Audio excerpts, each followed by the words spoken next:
Hello, all. Good morning, good afternoon, or good evening, based on wherever you are. And in continuation to series of What's New in 2024 Release Wave 1, we are exploring what's available in the preview. And today we'll be talking about a small but hopefully a good business use case for where Microsoft added deferral codes into sales and purchase journals. So till now, these were available in the sales and purchase document, but entering sales and purchase journal is sometimes associated with data entry for transactions that require deferrals. And to make it smoother, because you can specify a deferral code on sales and purchase journal without having to create a different, you have to create a journal. So let's talk about what the feature is.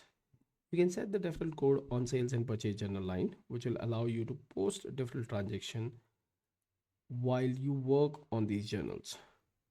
Deferral works in the same way as on sales and purchase journal as it does on journal. To learn more about deferrals, you can surely read about the documentation about it. But let's have a look how it looks into the system. So now when you navigate to, let's say, sales or purchase journal, you'll be able to see that the new field is available on these pages, which is deferral code, which will allow you to choose the existing deferral code that you have into your system defined.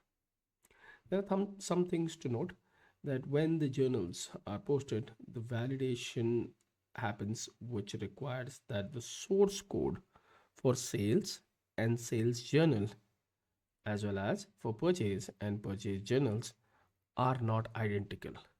So before starting this feature, make sure that you check in your source code setup.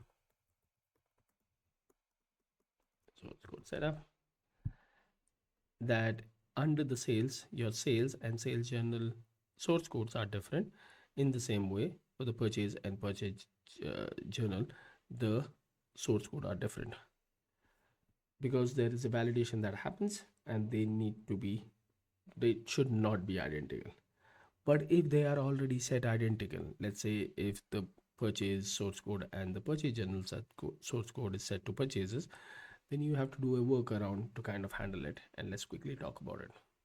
So then what you do is you go to journals template, and in the templates, when you see sales or purchase, here you will have to create a separate journal templates, because here you can define what source code these journals will be using. So if it is same on your source code setup for sales and sales journal and purchase journals, then make sure that you create a new journal template associated with a different source code. And that's how you can kind of overcome with that situation if you have that in your system. So you know the drill. If you like the content, hit the like button. If you think users or our fellow developers or consultant will get some value out of it, share this video on your social media. And I'm pretty sure you have subscribed to the channel. If not, don't miss the fun. Just hit that subscribe button so that you get notified whenever we post a new video. I'll see you sooner than later with the next video in this series of What's New in 2024 Release Wave 1. Till then, have a great day and see you soon.